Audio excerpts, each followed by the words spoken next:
Nathan Rivers froze mid-step on his cabin porch, the splitting axe slipping from his numb fingers and clattering onto the frost-covered wood. There, pressed against his front door in the dim October twilight, stood a massive gray wolf, not snarling or threatening, but whimpering like a lost child, its intelligent amber eyes locked desperately onto his own. The wolf wasn't attacking, it was begging. His breath caught in his throat as moonlight illuminated the distinctive cross-shaped scar carved deep into the creature's left front paw, a surgical mark he'd made with his own hands 8 years ago. Storm. The wolf pup he'd saved, nursed back to health and released into the Montana wilderness, had returned. But wolves didn't beg. They didn't seek out humans.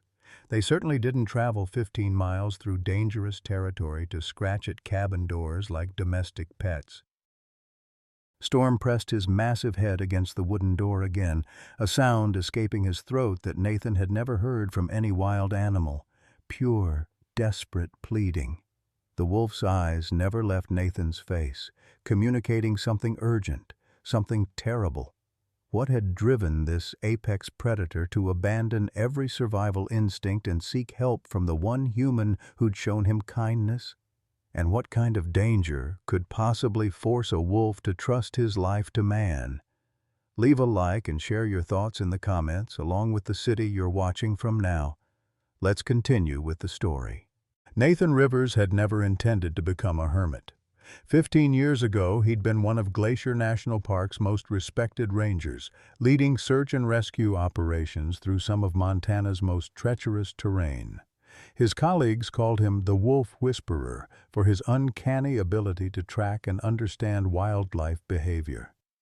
Back then, he'd had a different life, a warm house in Whitefish, a loving wife named Sarah, and a bright-eyed daughter, Emma, who collected wolf photographs and dreamed of becoming a veterinarian. That life ended on a rainy September night 10 years ago when a drunk driver ran a red light, taking Sarah and Emma in an instant. Nathan had been working late at the ranger station, reviewing search patterns for a missing hiker. He never got to say goodbye. The guilt consumed him like a slow poison. If he'd been home, if he'd driven them to dinner instead of letting Sarah take her car, if he'd answered his phone when Emma called to say goodnight. The final blow came 3 years later during a routine helicopter rescue mission. Engine failure sent his aircraft spiraling into a granite cliff face, leaving Nathan with a shattered left leg, chronic pain, and debilitating PTSD that made him flinch at sudden sounds and wake screaming from nightmares. The Park Service offered him a desk job, but Nathan couldn't bear the sympathetic looks, the careful conversations, the way people tiptoed around his grief. So he'd taken his disability pension and disappeared into the wilderness he understood better than civilization. His cabin sat on 40 acres of inherited family land, technically outside park boundaries, but isolated enough that his nearest neighbor lived 23 miles away. Solar panels powered his basic needs, a well-provided water, and a CB radio offered his only connection to the outside world, a connection he rarely used. The loneliness should have been unbearable, but Nathan found unexpected peace in the company of wild creatures who didn't judge his scars or demand explanations for his choices. Deer grazed fearlessly near his garden, knowing he posed no threat. A family of black bears had learned to avoid his garbage cans but tolerated his presence on their traditional berry-picking routes. Even the mountain lions seemed to accept him as part of the landscape. But it was the wolves that truly captured his damaged heart. These misunderstood predators, vilified by ranchers and feared by tourists, possessed a complex social intelligence that reminded Nathan of everything noble about family loyalty. He'd spent countless hours observing their pack dynamics, their care for injured members, their elaborate communication systems, which made Storm's current behavior all the more extraordinary. Nathan studied the massive wolf's posture, head lowered submissively, ears flattened against his skull, but eyes never wavering from Nathan's face. This wasn't random desperation. This was calculated trust, a deliberate decision to seek help from the one human who'd proven worthy of it years ago. Something was terribly wrong, and Storm had traveled dangerous miles through territory claimed by rival packs to reach the only creature on Earth he believed could help. The moment Nathan stepped off his porch, Storm sprang into action with an urgency that made the hair on Nathan's neck stand on end. The massive wolf didn't bound ahead like an excited dog. Instead, he moved with the calculated precision of an alpha leading his pack through enemy territory. Every few yards, Storm would pause, ears swiveling to scan for threats, yellow eyes checking to ensure Nathan followed. They traveled through dense lodgepole pine forest, Nathan's boots crunching through 2 inches of fresh snow that had fallen during the afternoon. His bad leg ached with each step, the old helicopter crash injuries protesting the uneven terrain, but Storm's obvious distress drove him forward. The wolf's behavior defied everything Nathan knew about wildlife psychology. Wolves were apex predators, fiercely independent creatures who viewed humans as either threats or irrelevant obstacles. They didn't seek help. They certainly didn't lead people through the wilderness like some wilderness guide. 20 minutes into their journey, Storm's ears suddenly flattened against his skull. He dropped into a crouch, a low growl rumbling from his chest. Nathan froze, reaching instinctively for the bear spray clipped to his belt. In the distance, he could hear the distinctive huffing breath of a large predator moving through underbrush. A massive grizzly bear emerged from behind a cluster of aspen trees, its autumn-fattened bulk easily exceeding 600 pounds. The bear's small black eyes fixed on Nathan with predatory interest. This was exactly the kind of encounter that killed hikers. A hungry bear preparing for winter hibernation, viewing a lone human as an easy meal. Storm positioned himself between Nathan and the grizzly, his hackles raised in a ridge of bristling fur along his spine. The wolf was magnificent in his defiance, but Nathan knew the brutal mathematics of the wilderness. An 80-pound wolf, even an alpha, stood no chance against a grizzly nearly 8 times his weight. The bear reared onto its hind legs, standing nearly 9 feet tall, and released a roar that echoed through the forest like rolling thunder. Nathan's heart hammered against his ribs as he slowly reached for his emergency flare gun, knowing he'd get perhaps one shot before those massive claws ended his life. But Storm didn't retreat. Instead, the wolf released a howl unlike anything Nathan had ever heard. Not the territorial call of an alpha, but something deeper, more primal. The sound seemed to carry for miles, bouncing off granite cliffs and reverberating through the valley below. The grizzly dropped back to all fours, suddenly uncertain. Bears were solitary creatures, but they understood pack dynamics well enough to know that wolves rarely traveled alone. Storm's howl suggested the presence of an entire pack hidden in the surrounding forest. For 30 agonizing seconds, predators faced off while Nathan remained frozen between them. Then the bear snorted dismissively and shambled away into the darkness, apparently deciding that whatever Storm was protecting wasn't worth a potentially costly fight with multiple wolves. Nathan released a shaky breath as Storm immediately resumed his urgent pace, apparently considering the bear incident merely an annoying delay. They continued deeper into wilderness that Nathan recognized as the territory where he'd originally found Storm as an injured pup 8 years ago. The memories came flooding back. The illegal leg-hold trap that had nearly severed the young wolf's paw. The 3 months of careful rehabilitation in Nathan's cabin. The heart-wrenching decision to release Storm back into the wild despite their extraordinary bond. Finally, Storm led him to a rocky outcropping where the scent of wolves was overwhelming. Nathan could smell the musky odor of multiple animals, the metallic tang of blood, and something else, the sweet, cloying smell of death. Storm disappeared between two massive boulders that formed a natural shelter. Nathan followed, using his cell phone's flashlight to illuminate the narrow passage. What he discovered on the other side made his breath catch in his throat. A female wolf lay on her side in the center of a small cave, her gray and white coat matted with blood and birth fluids. 3 tiny wolf pups lay motionless beside her, stillborn, their small bodies already growing cold. But a 4th pup, barely larger than Nathan's fist, struggled weakly against its mother's belly, mewing with the desperate hunger of a newborn denied its first meal. The female, Luna, Nathan realized, remembering her from his observations of Storm's pack, was clearly dying. Her breathing was shallow and labored, her tongue lolling from her mouth as she panted with exhaustion.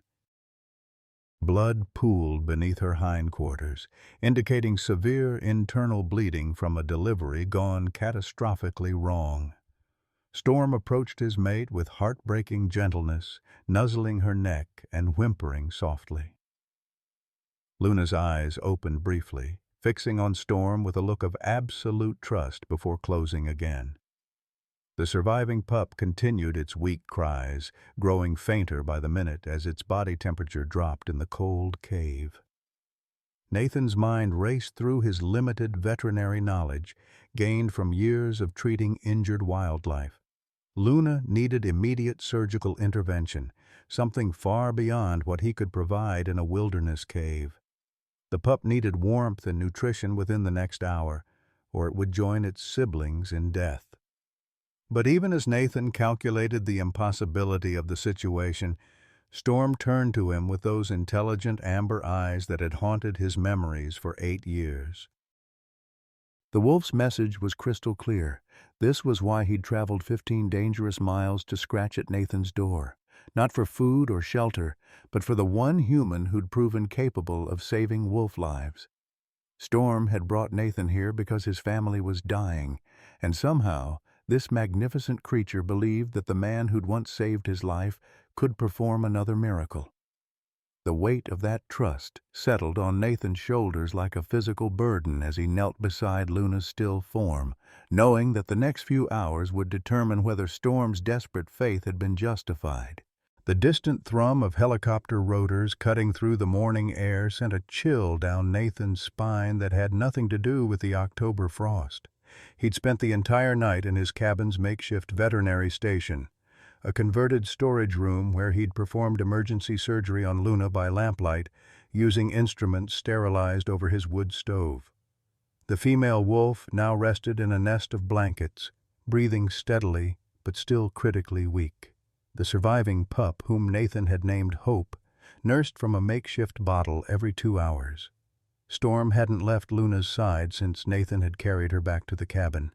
The alpha wolf lay curled protectively around his mate, occasionally lifting his massive head to check on the pup or fix Nathan with those penetrating amber eyes that seemed to say thank you in a language older than words. But now the helicopter was circling Nathan's property, and he knew with sickening certainty that his peaceful isolation was about to be shattered.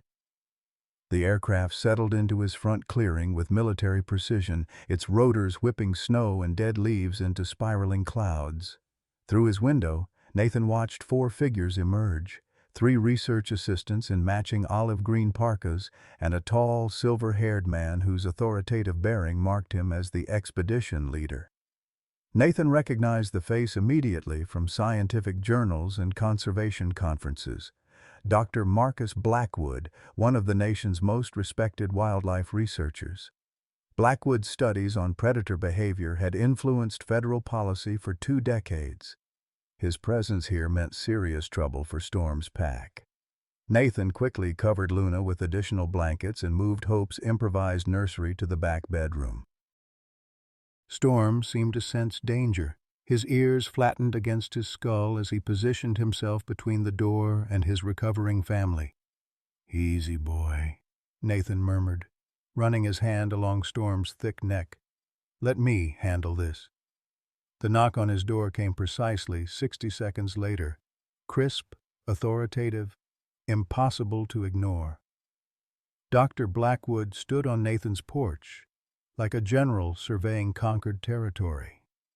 Up close, the man appeared older than his photograph suggested, with deep lines etched around his pale blue eyes and a slight tremor in his hands that spoke of either age or some deeper disturbance.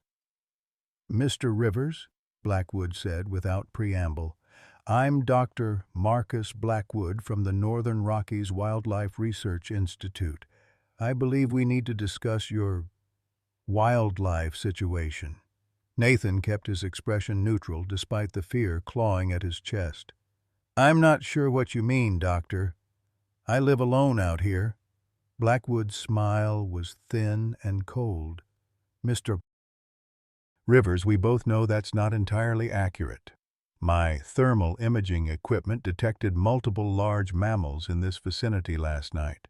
The pack we're tracking passed through this area, and given your history with these animals, I thought a conversation might be productive." The way Blackwood said "history" made it sound like an accusation. Nathan realized with growing unease that this wasn't a random research expedition. Blackwood had specifically sought him out. "I'm conducting a federally mandated population study," Blackwood continued, producing an official-looking document from his jacket. "These wolves have been classified as a potential threat to local ranching operations.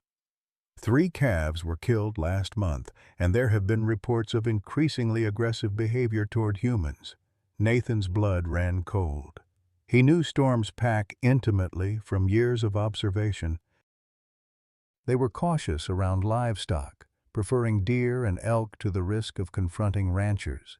The aggressive behavior claim was almost certainly fabricated. "What exactly does your study involve?" Nathan asked carefully.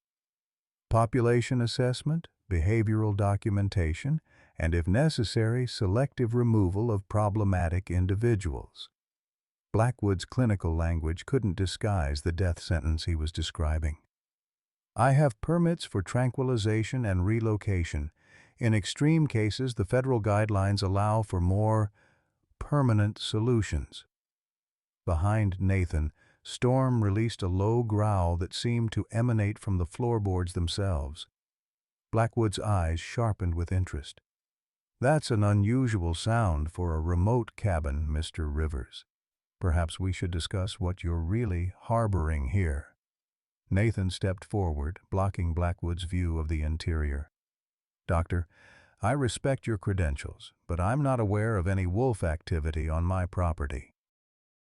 If you have specific concerns, I'd suggest you conduct your research in the areas where you actually observed these animals." Blackwood studied Nathan with the calculating gaze of a predator evaluating prey.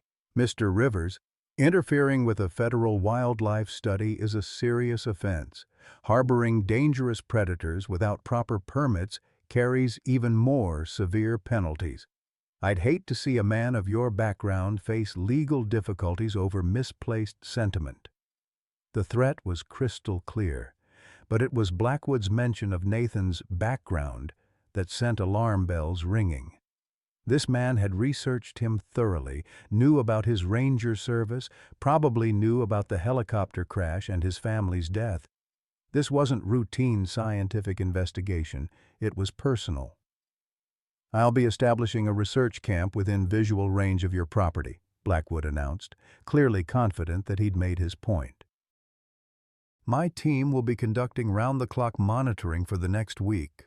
I strongly encourage you to consider the consequences of any uncooperative behavior." As Blackwood turned to leave, Nathan caught a glimpse of something that made his stomach lurch. Pinned to the doctor's jacket was a small memorial button, the kind grieving parents wore to honor deceased children.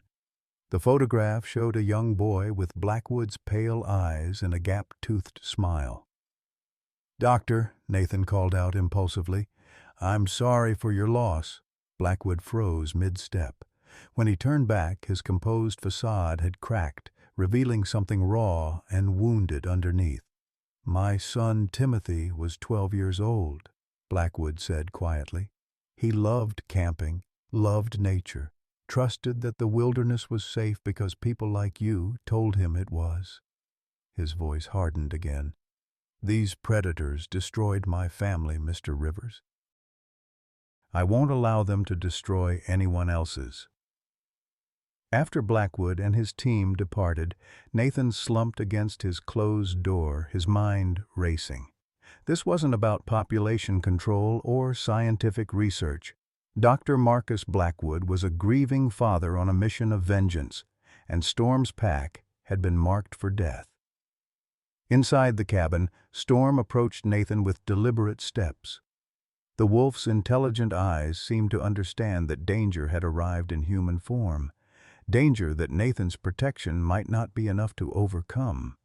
Nathan knelt beside Storm, running his fingers through the wolf's thick fur. "I won't let anything happen to your family," he whispered. "I promise." But even as he spoke the words, Nathan wondered how he could possibly keep such a promise against a man with federal permits, scientific credentials, and nothing left to lose. The sound of Blackwood's helicopter establishing camp echoed across the valley like a death knell. The next 3 days transformed Nathan's isolated sanctuary into a psychological battlefield. Dr. Blackwood's research camp sprawled across the meadow just beyond Nathan's property line, a cluster of military-grade tents, sophisticated monitoring equipment, and vehicles that looked more suited for a siege than scientific observation. Powerful spotlights swept across Nathan's cabin at regular intervals throughout the night, while thermal imaging cameras tracked every heat signature within a half-mile radius. Nathan had converted his basement into a wolf refuge, moving Luna's recovery area and Hope's nursery below ground where thermal detection would be more difficult. The space was cramped and poorly ventilated, but it offered the only real protection from Blackwood's surveillance net. Storm spent most of his time pacing between the basement and the main floor, his anxiety palpable as he struggled between his protective instincts and his faith in Nathan's ability to keep his family safe. Luna's recovery had been remarkably swift. The emergency surgery had saved her life, and her natural resilience was reasserting itself despite the stress of confinement. She'd even begun producing milk for Hope, though the pup still required supplemental bottle feeding every few hours. Watching Luna nuzzle her surviving offspring with infinite tenderness, Nathan was reminded of his own daughter Emma's fierce love for all living creatures. The parallel was both heartwarming and heartbreaking.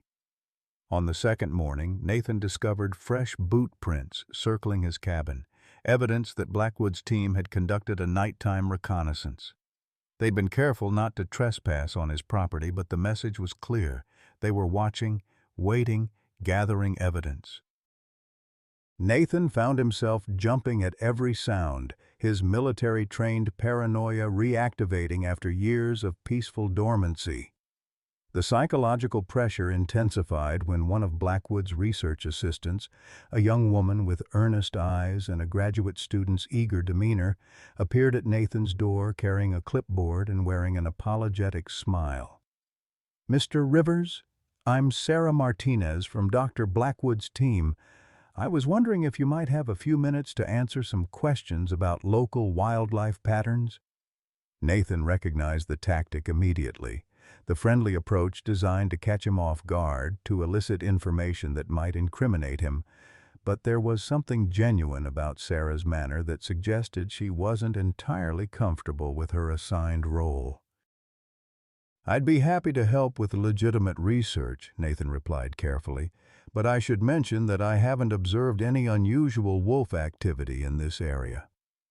Sarah glanced nervously toward the research camp before continuing. "Dr. Blackwood seems convinced that the pack we're tracking has established a den somewhere within a 2-mile radius of your property. He's been very insistent about conducting a thorough search." The way she emphasized insistent suggested internal conflict within Blackwood's team. Nathan filed that information away, potential cracks in the doctor's authority that might prove useful later. "Sarah," Nathan said gently, "can I ask you something? Have you personally observed any aggressive behavior from these wolves?" Any evidence that they pose a genuine threat to human safety? The young researcher's discomfort was obvious. Well, no, not personally. But Dr. Blackwood has extensive documentation of predatory incidents. He's shown us photographs, incident reports. She trailed off, apparently realizing she was revealing more than intended. What kind of photographs? Nathan pressed. Livestock kills, mostly. Some pretty gruesome scenes. Sarah shuddered slightly. Dr. Blackwood lost his own son to a wolf attack. That's why this research is so important to him. It's personal. Nathan felt a chill that had nothing to do with the October air. Blackwood's personal vendetta was being presented to his team as legitimate scientific concern. These young researchers believed they were participating in important conservation work, unaware that their equipment and expertise were being used to settle a private score. That evening, Nathan made a decision that would have seemed impossible just days earlier. Using his knowledge of local terrain, he began systematically misleading Blackwood's surveillance efforts. When thermal cameras detected movement near his property, Nathan would emerge from his cabin carrying garbage bags or firewood, providing innocent explanations for heat signatures. He established false trails by dragging meat scraps through the forest, leading away from his cabin and toward areas where Storm's pack had never actually traveled. Storm seemed to understand the deception game instinctively. The alpha wolf had an uncanny ability to sense when surveillance equipment was active, freezing in place or moving to areas where his heat signature would be masked by Nathan's own body temperature. It was as if the wolf understood that they were partners in an elaborate charade designed to protect his family. On the third night, Nathan's carefully constructed defensive strategy faced its first real test. Luna had grown restless in the basement confinement, pacing and whining despite Nathan's efforts to keep her calm. Her maternal instincts were demanding that she establish a proper den for Hope, somewhere with multiple escape routes and fresh air circulation. The basement, no matter how well-intentioned, felt like a trap to a creature whose survival depended on mobility and environmental awareness. Storm seemed to recognize his mate's distress. The alpha wolf approached Nathan with deliberate steps, then did something that would haunt Nathan's memory forever. Storm placed his massive head against Nathan's chest and looked directly into his eyes with an expression of absolute trust. It was a gesture of vulnerability that no wild wolf should ever make to a human, a communication that transcended species barriers. "You want me to find a better place," Nathan whispered, running his fingers through Storm's thick fur. "Somewhere safe for your family." Storm's barely perceptible nod seemed to confirm Nathan's interpretation. The next morning brought an unexpected complication when Nathan discovered Sarah Martinez hiking alone near the eastern boundary of his property. She was carrying a handheld GPS device and appeared to be documenting something in a field notebook. More concerning, she was moving directly toward an area where Nathan had observed other members of Storm's pack during previous years. Nathan intercepted her at a natural choke point between two granite outcroppings, emerging from the tree line with what he hoped was casual surprise. "Sarah, you're pretty far from your base camp." The young researcher startled, then offered an embarrassed smile. "Mr. Rivers, I was just—" "Doctor, Blackwood asked me to check this area for den sites. We've been picking up some interesting thermal readings from this direction." Nathan's heart rate spiked, but he maintained his calm exterior. "Find anything interesting?" "Actually, yes." Sarah consulted her notebook. "There are several natural caves in this vicinity that would make ideal wolf dens. Dr. Blackwood thinks we might find evidence of recent occupation if we conduct a thorough search." "Sarah," Nathan said carefully, "can I ask you something personal? How long have you been working with Dr. Blackwood?" "About 6 months. This is my first major field assignment since finishing my master's degree." Her pride was evident, but Nathan detected something else. doubt, perhaps, or growing unease. And you trust his research methods completely? Sarah's hesitation was answer enough. Dr. Blackwood is brilliant, Mr. Rivers. His work has influenced conservation policy for decades. But sometimes, she glanced back toward the research camp. Sometimes I wonder if this particular study is as objective as it should be. Nathan made a calculated decision to test the waters.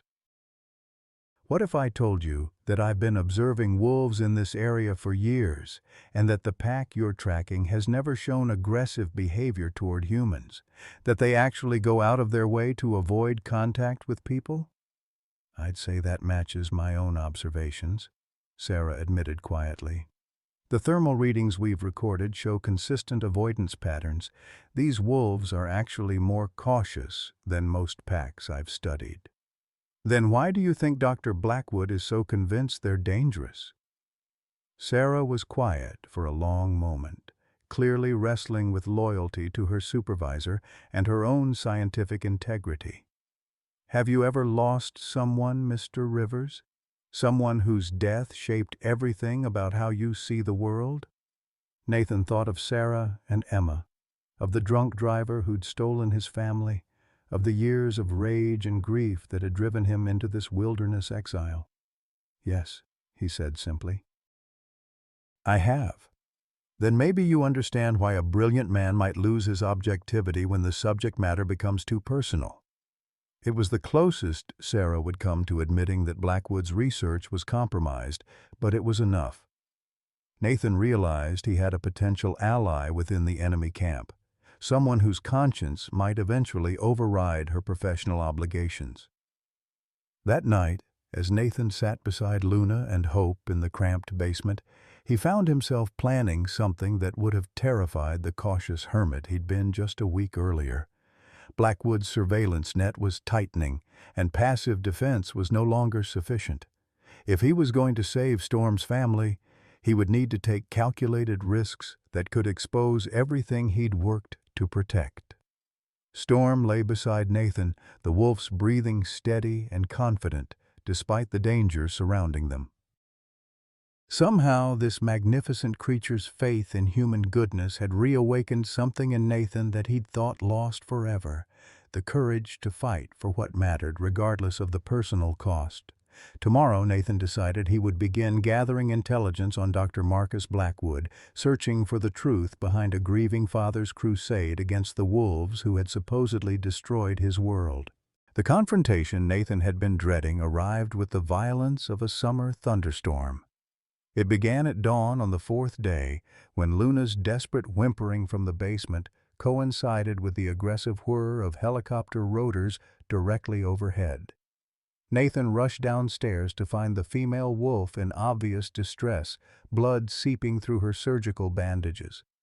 The stress of confinement and the constant noise from Blackwood's surveillance had triggered internal bleeding. Storm paced frantically around his mate, his usual composure shattered by helplessness. Hope mewed weakly from her makeshift den, sensing her mother's pain through instincts older than language. Nathan's veterinary supplies were insufficient for this level of emergency. Luna needed immediate surgical intervention, or she would die within hours. Above them, the helicopter maintained its position, its thermal imaging equipment undoubtedly detecting the heat signatures clustered in Nathan's basement. There was no way to hide the medical crisis unfolding below ground, no way to maintain the deception that had protected Storm's family for the past 3 days. Nathan made the decision that would change everything. He carried Luna upstairs to his kitchen table, the best surgical surface available, and began laying out instruments while Storm watched with those penetrating amber eyes that had come to trust him completely. If Blackwood's surveillance detected the operation, so be it. Nathan wouldn't let this magnificent creature die because of human politics and scientific vendettas. The kitchen door exploded inward just as Nathan was making his first incision. Dr. Marcus Blackwood stood in the doorway like an avenging angel, flanked by 2 research assistants carrying tranquilizer guns. Behind them, Nathan could see Sarah Martinez, her face pale with shock and what looked like moral conflict.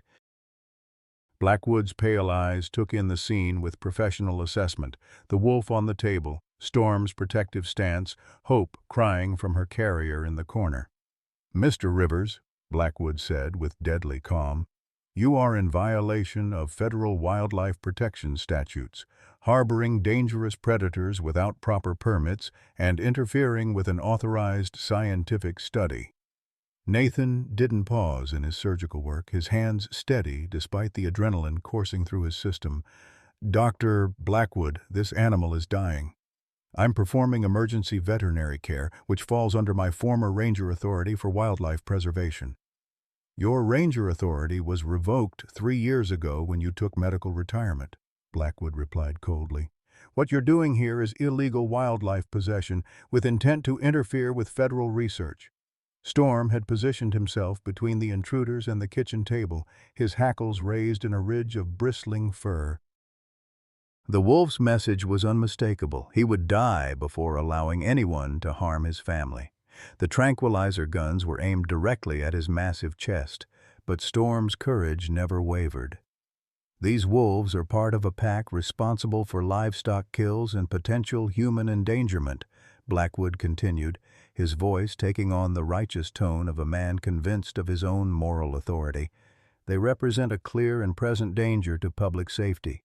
Nathan finished suturing Luna's internal bleeding and looked up to meet Blackwood's gaze directly. "Doctor, I've been observing this pack for 8 years. They've never attacked livestock or shown aggression toward humans. What you're describing doesn't match their behavioral patterns." "Behavioral patterns?" Blackwood's composure cracked slightly, revealing the raw emotion beneath his scientific facade. "Mr. Rivers, 3 years ago these monsters killed my 12-year-old son during a family camping trip. They tore him apart while I watched helplessly from 50 yards away. Don't tell me about behavioral patterns when I've witnessed firsthand what these predators are capable of." The pain in Blackwood's voice was genuine and devastating. Nathan felt a surge of empathy for the grieving father, understanding how such a traumatic loss could twist a brilliant mind toward vengeance. But something about the story felt wrong. The clinical details didn't match what Nathan knew about wolf attack patterns. "Dr. Blackwood," Nathan said carefully, "I'm truly sorry for your loss. Losing a child is a pain I can barely imagine. But are you certain wolves were responsible? Actual wolf attacks on humans are extremely rare, especially fatal attacks." Blackwood's face darkened with fury. "Are you questioning my account of my own son's death? I was there, Mr. Rivers. I saw those yellow eyes, heard those snarls, watched my boy disappear into the forest while I stood frozen with terror." Behind Blackwood, Nathan noticed Sarah Martinez shifting uncomfortably. The young researcher was studying her supervisor with growing concern, as if hearing details that didn't align with previous accounts. "Sir," one of Blackwood's assistants interrupted nervously, "we should probably call this in to federal authorities. This situation is beyond our mandate." "No," Blackwood snapped. "We have full authority to remove dangerous wildlife. These animals will be tranquilized and transported immediately." Storm seemed to sense the escalating tension. The alpha wolf released a howl that shook the cabin's windows, not the territorial call Nathan had heard before, but something deeper and more desperate. It was a summons, a cry for help that carried across miles of wilderness. "What you need to understand, Doctor," Nathan said, continuing to work on Luna despite the guns trained on his patient, "is that this wolf saved my life 2 days ago. A grizzly bear was about to attack me, and Storm intervened at considerable risk to himself. These aren't mindless killers. They're intelligent creatures capable of loyalty and sacrifice." "Anthropomorphic nonsense," Blackwood dismissed, but his voice lacked its previous conviction. "You're projecting human emotions onto predatory animals." Luna's breathing had stabilized under Nathan's care, but she remained unconscious from blood loss and shock. Hope continued her weak crying from the corner, a sound that seemed to tear at something fundamental in the cabin's atmosphere. Even Blackwood's assistants appeared moved by the tiny wolf's distress. "Doctor?" "Blackwood," Sarah Martinez spoke up suddenly, her voice tight with professional concern. "Perhaps we should consider the scientific value of observing this human-wolf interaction. The behavioral data we could gather might be significant for our research." Blackwood whirled on his subordinate with barely controlled rage. "Our research objective is population control, not behavioral observation. These animals have been classified as threats, and they will be dealt with accordingly." But Nathan caught something in Sarah's intervention, a desperate attempt to buy time, to find an alternative to the violence that seemed inevitable. The young researcher's eyes met Nathan's briefly, and he saw his own determination reflected there. "Doctor," Nathan said, making one final appeal to whatever remained of Blackwood's scientific integrity, "if you're going to take these wolves, at least let me finish stabilizing the female. She's lost a lot of blood and transport could kill her in this condition." "The female's survival is not my concern," Blackwood replied with chilling detachment. "These predators forfeited their right to compassionate treatment when they became threats to human safety." It was then that Nathan heard it, a sound that made his blood run cold with recognition. From outside the cabin came the distant howling of multiple wolves, Storm's call being answered by his extended pack. The thermal imaging had apparently detected the full scope of the situation, and Blackwood's team was about to face not just one protective alpha, but an entire family of wolves defending their injured member. Blackwood heard it too, his face paling as he realized the tactical situation had shifted dramatically. "How many are there?" he demanded, raising his radio to call for backup. "Doctor," Nathan said quietly, "you're about to make a terrible mistake. These wolves aren't your enemy. Your son's death was a tragedy, but killing innocent animals won't bring him back or ease your pain." "Don't you dare speak about my son," Blackwood snarled, his scientific composure finally cracking completely. "You have no idea what I've suffered, what these monsters cost me." Outside, the howling intensified, and Nathan could see shapes moving through the forest surrounding his cabin. Storm's pack had arrived, drawn by their alpha's desperate call for help. What had begun as a rescue mission was about to become a siege, with innocent animals caught in the crossfire of human grief and misunderstanding. Nathan looked down at Luna's still form, at Hope crying in her carrier, at Storm standing guard despite impossible odds. Tomorrow would bring federal agents, media attention, and consequences that would change all their lives forever. But tonight, Nathan Rivers would stand between a grieving father's vengeance and the wolf family that had restored his faith in the possibility of love. The tragedy unfolded with the inexorable momentum of an avalanche. Despite Nathan's desperate surgical efforts, Luna's breathing grew increasingly labored as internal bleeding overwhelmed her weakened system. The stress of the confrontation, combined with the trauma of her difficult birth and days of hiding, had pushed her body beyond its limits. Storm never left her side, pressing his massive head against her neck and whimpering with a sound that seemed to come from the depths of his soul. Nathan worked frantically with his limited supplies, but he could feel Luna's life slipping away beneath his hands. Her pulse grew weaker, her breathing more shallow, until finally, at 3:47 in the afternoon, she drew her last breath and went still. The silence that followed was deafening. No more labored breathing, no more soft whimpers, just the terrible quiet of death in a place where life had fought so hard to survive. Storm's reaction was unlike anything Nathan had ever witnessed in the animal kingdom. The massive alpha wolf raised his head and released a howl of such pure anguish that it seemed to shake the very foundations of the cabin. It was a sound of loss that transcended species, a cry of grief that spoke to every parent who had ever lost a child, every mate who had ever been left alone. The howl went on, echoing across the valley and carrying with it the weight of absolute despair.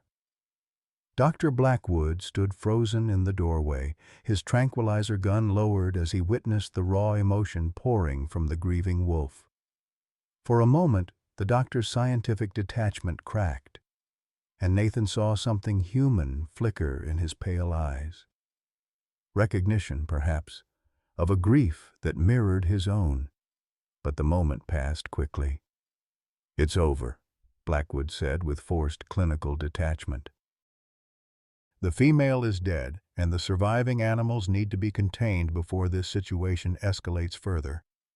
Nathan looked down at Luna's still form, then at Hope, who had gone silent in her carrier as if sensing that something fundamental had changed in her world. The tiny pup was now orphaned, dependent entirely on human intervention for survival. Without her mother's milk and warmth, she would be dead within hours. "The pup needs immediate care," Nathan said quietly. "She can't survive without her mother." "The pup will be taken to a wildlife rehabilitation facility," Blackwood replied. "It's unfortunate, but orphaned predators rarely survive reintroduction to the wild anyway." Storm had gone completely still beside Luna's body, his amber eyes fixed on her motionless form with an intensity that was heartbreaking to witness. The alpha wolf seemed to be willing his mate back to life through sheer force of devotion, unwilling to accept the finality of her death. Outside, the howling of Storm's pack had taken on a different quality, no longer the response to an alpha's call for help, but something darker and more ominous. Nathan could hear the anger in their voices, the growing agitation of animals who sensed that their family had been threatened by human interference. "Doctor," Sarah Martinez said nervously, "the pack is getting restless. Maybe we should call for additional backup before attempting to remove the wolves." Blackwood's jaw tightened with determination. "We have sufficient resources to handle the situation.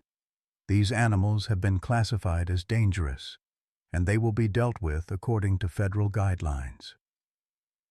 Nathan felt a surge of protective fury unlike anything he'd experienced since his family's death. These wolves weren't dangerous predators. They were a grieving family being punished for the crime of existing in a world that no longer had room for them. Luna's death wasn't the result of natural causes. It was the consequence of human interference, of stress and fear, and the violation of their basic need for safety. "You killed her," Nathan said, his voice deadly quiet. "Your surveillance, your constant pressure, your threats, you stressed her into a medical crisis that I couldn't treat properly because you forced me to hide her in a basement instead of providing proper veterinary care. That animal died because it was weak," Blackwood replied coldly. "Natural selection in action. The strong survive, the weak perish. It's the fundamental law of nature." Storm suddenly lifted his head from Luna's still form and fixed his gaze on Dr. Blackwood with an expression that made Nathan's blood run cold. The wolf's amber eyes held an intelligence that was almost human in its intensity, and Nathan could see that Storm understood exactly who was responsible for his mate's death. The alpha wolf rose slowly to his feet, every movement deliberate and controlled. He was no longer the desperate creature who had begged for human help. He was 80 pounds of apex predator whose family had been destroyed by the humans he had trusted.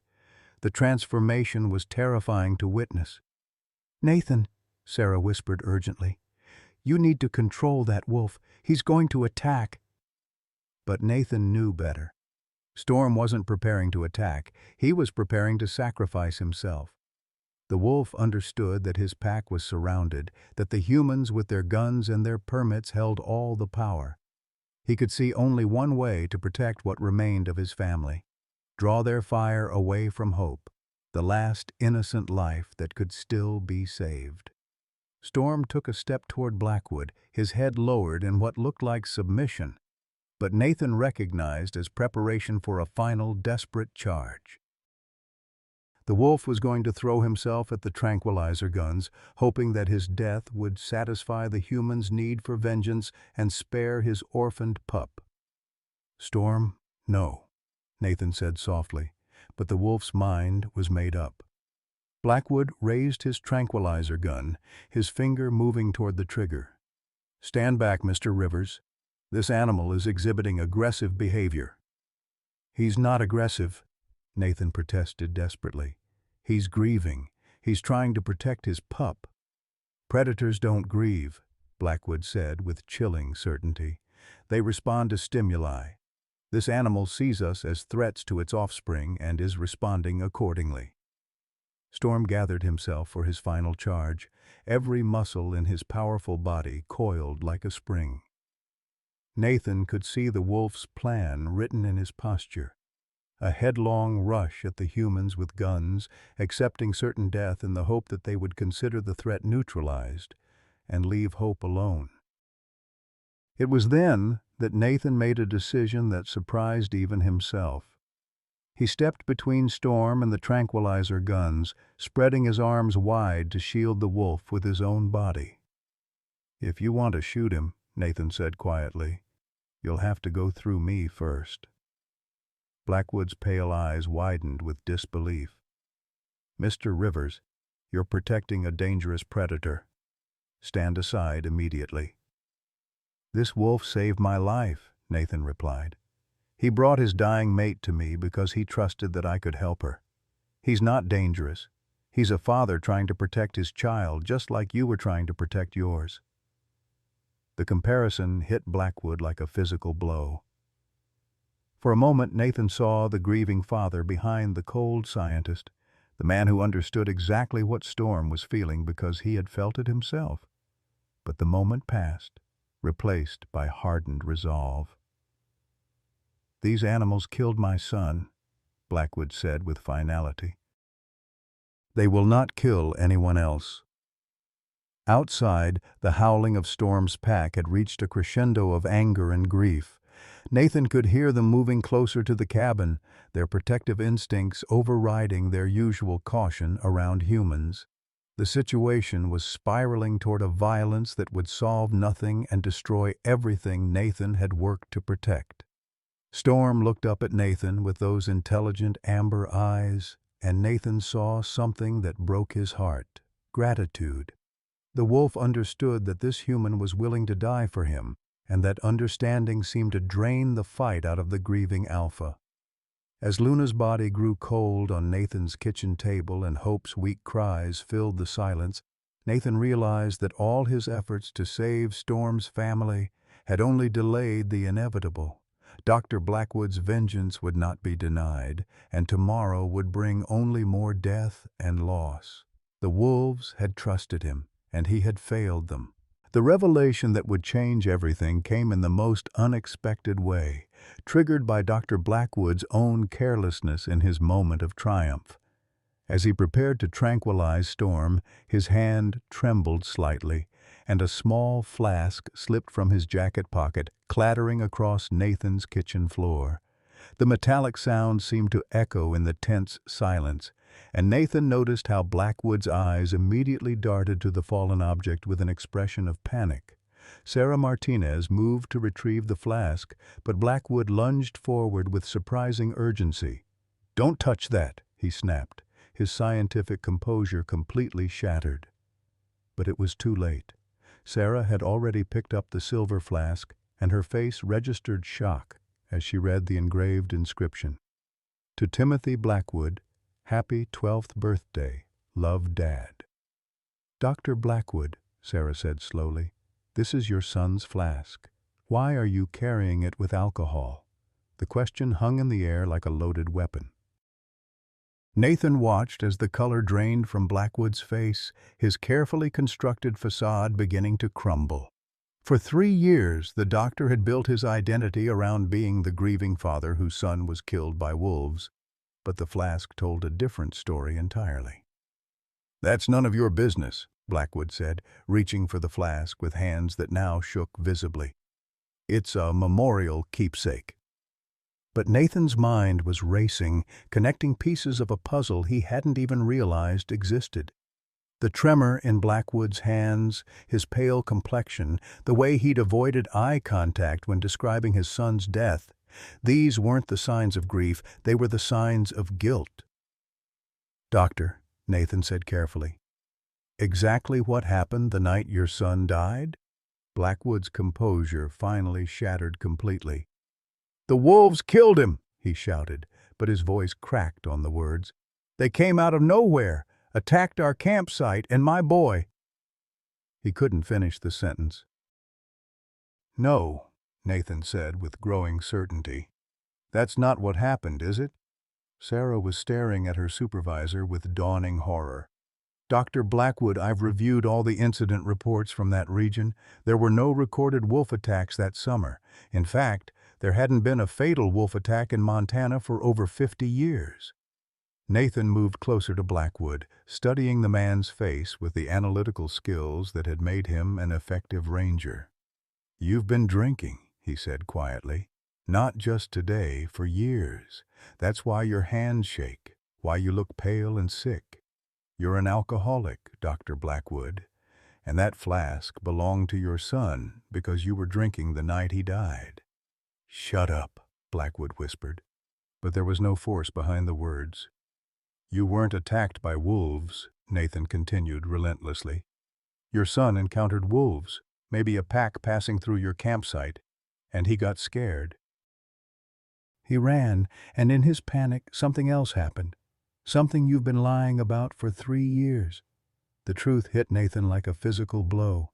"You were driving," he said. "Your son ran from the wolves, ran toward your vehicle, and you were behind the wheel, drunk, trying to start the engine to get away. And you hit him." Blackwood's legs gave out, and he collapsed into a chair, the tranquilizer gun falling from his nerveless fingers. "It was dark," he whispered. "The wolves came into camp and Timothy panicked. He was running toward the truck, screaming for me to start the engine. I was drunk, so drunk I could barely see, but I turned the key anyway because my boy was screaming for help." Sarah Martinez was staring at her supervisor with absolute horror. "You killed your own son in a drunk driving accident and blamed it on wolves?" "I never meant to hurt him," Blackwood said, tears streaming down his face.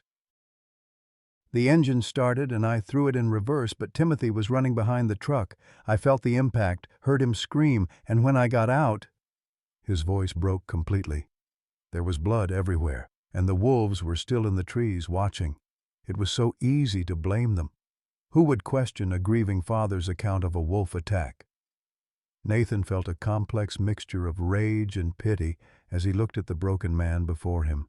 "So you've spent 3 years hunting innocent wolves as penance for killing your own child. You've used your scientific credentials to authorize the slaughter of entire packs because you can't face the truth about what you did. Every time I see a wolf, I see Timothy's face," Blackwood sobbed. "Every yellow eye reminds me of that night, of the choice I made to drive drunk with my son's life in my hands. If I can eliminate them all, maybe the nightmares will stop." Storm, who had been watching this human drama unfold with those intelligent amber eyes, suddenly did something that stunned everyone in the room. The massive wolf walked slowly toward the collapsed doctor and gently placed his head on Blackwood's knee, not in submission, but in what could only be interpreted as comfort. "He understands," Nathan said softly. "Storm lost his mate because of our human conflicts, just like you lost your son because of your own mistakes. He recognizes your grief even though you've been trying to kill him." Blackwood looked down at the wolf with wonder. "How can he forgive me? I've caused so much death, so much suffering."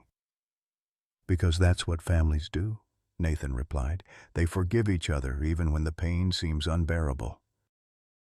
"Storm loved Luna more than his own life, but he's not going to destroy himself with guilt over failing to save her." Sarah Martinez had been recording everything on her phone, tears streaming down her own face. "Dr. Blackwood, we have to report this. The federal permits, the wolves you've had killed over the past 3 years. It's all been based on fraudulent research." "I know," Blackwood said quietly, stroking Storm's massive head with trembling fingers. "I've known for a long time that what I was doing was wrong, but I couldn't stop. The guilt was eating me alive, and killing wolves was the only thing that made me feel like I was doing something to honor Timothy's memory." Nathan knelt beside Luna's body, running his hand through her cooling fur. "Doctor, your son is dead, and nothing will bring him back. But Luna died because of the chain of lies you started 3 years ago. Don't let her death be meaningless." Blackwood looked at the dead wolf, then at Hope, who was still crying weakly in her carrier. "What do you want me to do?" "Tell the truth," Nathan said simply. "Confess to the authorities, face the consequences of your actions, and help us save what's left of Storm's family." "The media will destroy me," Blackwood said. "My career, my reputation, everything I've built will be gone." "Your career has been built on a lie that's led to the slaughter of innocent animals," Sarah said harshly. "Maybe it's time to build something real instead." Outside, the howling of Storm's pack had taken on a different quality, still mournful but no longer aggressive. It was as if they sensed that the immediate threat had passed, that their alpha was no longer in mortal danger. Storm lifted his head from Blackwood's knee and walked back to Luna's body, lying down beside his mate with a dignity that was heartbreaking to witness. The wolf understood that she was gone, but his vigil would continue until proper arrangements could be made. "I'll make the calls," Blackwood said finally, reaching for his radio with shaking hands. "I'll revoke the federal permits, confess to the authorities, and face whatever consequences come. But first," he looked at Hope, still crying in her carrier, "what happens to the pup?" Nathan picked up the tiny wolf, feeling her rapid heartbeat against his palm. "She'll need round-the-clock care for the next several weeks, bottle feeding, temperature regulation, socialization with her pack when she's old enough. I know a rehabilitation facility that specializes in orphaned predators," Sarah offered. "They have an excellent success rate for eventual release into the wild." Storm watched as Nathan held Hope, the alpha wolf's expression unreadable. Then, to everyone's amazement, Storm walked over to Nathan and gently nuzzled the tiny pup, his massive head dwarfing her small form. It was a gesture of trust that transcended species. Storm was formally entrusting his daughter to the human who had tried so hard to save his family. "I'll take care of her," Nathan promised, meeting Storm's gaze directly, "until she's ready to return to you." Dr. Blackwood keyed his radio with trembling fingers. "This is Dr. Marcus Blackwood requesting immediate contact with federal wildlife authorities. I have a confession to make regarding my research permits and the circumstances surrounding my son's death 3 years ago." As Blackwood began the process that would destroy his career, but finally free him from 3 years of guilt and deception, Nathan cradled Hope against his chest and felt something he hadn't experienced since his own family's death: the fierce, protective love of a parent for a child. The truth had finally been revealed, but the real work of healing was just beginning. 2 months later, on a crisp December morning, Nathan Rivers stood on his cabin porch watching the most beautiful sight he'd witnessed in years. Hope, now a healthy juvenile wolf weighing 30 pounds, was racing through the snow with the unbridled joy of youth, her dark fur glistening in the early sunlight. What made the scene extraordinary wasn't just her remarkable recovery from near-death orphancy, but the fact that Storm was running beside her, their synchronized movements speaking to a bond that had survived tragedy and emerged stronger. The legal aftermath of Dr. Blackwood's confession had been swift and decisive. Federal wildlife authorities had revoked all research permits based on fraudulent data, and Blackwood himself had been charged with filing false reports, endangering wildlife, and vehicular manslaughter. His 3-year sentence was being served at a minimum security facility where he worked with the prison's animal therapy program, finding in the company of injured creatures a path toward the redemption that had eluded him in the wild. Sarah Martinez had been instrumental in documenting the truth and ensuring that Storm's pack received protected status. Her detailed reports had exposed the systematic elimination of wolves based on fabricated threats, leading to policy changes that would prevent similar tragedies. She'd also become a regular visitor to Nathan's cabin, helping to document the unprecedented human-wolf relationship that had captured the attention of the scientific community worldwide. Nathan had been officially reinstated as a wildlife rehabilitation specialist, his cabin designated as a research station for studying interspecies communication and trust. The irony wasn't lost on him that his isolated hermit existence had been transformed into a center of scientific and media attention, but he'd found unexpected satisfaction in sharing Storm's story with the world. Hope's integration with her father had been a gradual process requiring patience and wisdom from both species. For the first month, she'd remained entirely dependent on Nathan for food and warmth, sleeping in a crate beside his bed and following him everywhere with the devoted attention of a domestic puppy. Storm had watched these interactions with careful assessment, apparently understanding that his daughter needed human care to survive her critical early development. The breakthrough had come when Hope was 6 weeks old and strong enough to venture outside for extended periods. Storm had approached Nathan's cabin one morning with deliberate purpose, sitting 20 feet from the porch and releasing a soft, almost conversational howl. Nathan had understood immediately. It was time for the next phase of Hope's education. What followed was the most remarkable display of interspecies cooperation Nathan had ever witnessed. Storm would arrive each morning at dawn, waiting patiently while Nathan brought Hope outside for what became known as wolf lessons. The alpha would demonstrate hunting behaviors, social signals, and pack hierarchy through carefully controlled interactions with his daughter, always remaining aware of Nathan's presence and respecting the invisible boundaries that made their arrangement possible. Hope proved to be an eager student, displaying the intelligence that had made her father such an extraordinary creature. She learned to communicate with Storm through subtle body language, while maintaining her unique relationship with Nathan. Watching her transition between human and wolf worlds was like observing a bridge being built between two previously separate realities. The extended pack had gradually accepted this unusual arrangement as well.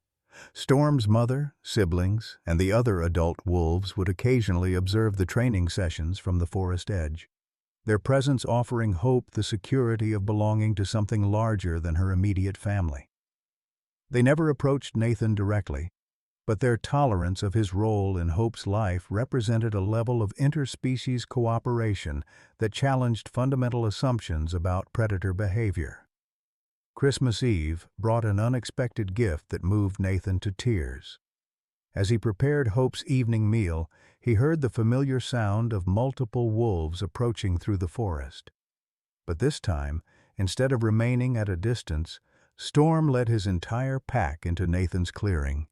8 wolves arranged themselves in a semicircle around the cabin, sitting with the formal dignity of a delegation presenting themselves for review. Storm approached Nathan carrying something in his mouth, a deer leg, freshly killed and still warm. He placed it carefully at Nathan's feet, then stepped back and looked directly into the human's eyes. It was an offering, Nathan realized with amazement, a gesture of gratitude and acceptance that went far beyond tolerance. The pack was formally acknowledging Nathan as family, as someone worthy of sharing their hunt. "Thank you," Nathan whispered, accepting the gift with the solemnity it deserved.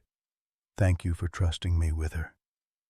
Hope bounded between her father and Nathan, her tail wagging with excitement at seeing her two worlds finally united. She was too young to understand the significance of the moment, but her joy was infectious, bringing what Nathan could only describe as smiles to the faces of the assembled wolves. The pack remained for nearly an hour, allowing Hope to play with her extended family while Nathan observed from his porch. It was like watching a Christmas pageant performed by creatures who had learned to trust in the possibility of peace between species.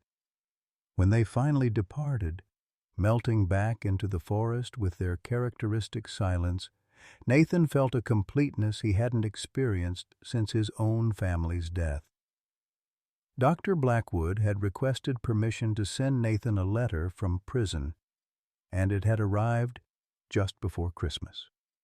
The handwriting was shaky, reflecting the man's ongoing struggle with alcohol withdrawal and depression, but the words carried genuine remorse. Mr. Rivers, I know I have no right to ask for forgiveness, but I wanted you to know that my work with the therapy animals here has helped me understand what I destroyed through my selfishness and deception. Every day I see the trust that damaged creatures can still offer to humans who prove worthy of it. You proved worthy in ways I never could. Please give my regards to Storm and tell him that Timothy would have been honored to know such a magnificent father figure.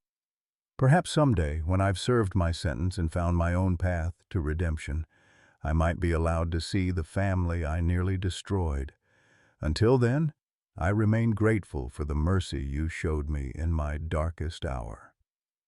Nathan had read the letter to Storm during one of their morning sessions, and the wolf had listened with that uncanny intelligence, his amber eyes reflecting something that might have been understanding or even forgiveness. It seemed that Storm comprehended the complexity of human emotions in ways that transcended simple predator-prey relationships. The media attention had been overwhelming at first, with documentary crews and researchers seeking to study the Montana wolf whisperer, but Nathan had learned to manage the intrusions while protecting what mattered most. Hope's development couldn't be compromised by human curiosity, and Storm's trust had to be preserved above all other considerations. As winter deepened and the new year approached, Nathan found himself planning for a future he'd never imagined. Hope would eventually need to choose between her human and wolf families, a decision that couldn't be forced or influenced. If she chose to remain with Storm's pack permanently, Nathan would have to accept the loss while celebrating her successful integration into wild society. If she chose to maintain connections to both worlds, new protocols would need to be developed to ensure her safety and the pack's continued trust. But those were decisions for the future. Tonight, as Nathan sat by his fireplace with Hope sleeping peacefully at his feet and Storm's pack calling softly from the distant forest, he felt a contentment that transcended the grief that had driven him into isolation. He'd learned that love wasn't diminished by loss, but transformed by it, that trust could bridge any gap between different species, and that redemption was possible even after the darkest tragedies. Outside, snow began to fall in gentle flakes, covering the world in pristine white. Nathan looked down at Hope, her breathing steady and trusting, and whispered a promise that encompassed everything he'd learned about family, forgiveness, and the bonds that transcend species.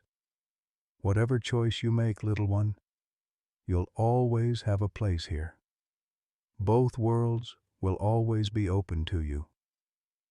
In the distance, Storm's answering howl carried across the valley like a benediction, and Nathan knew that some promises were meant to last forever.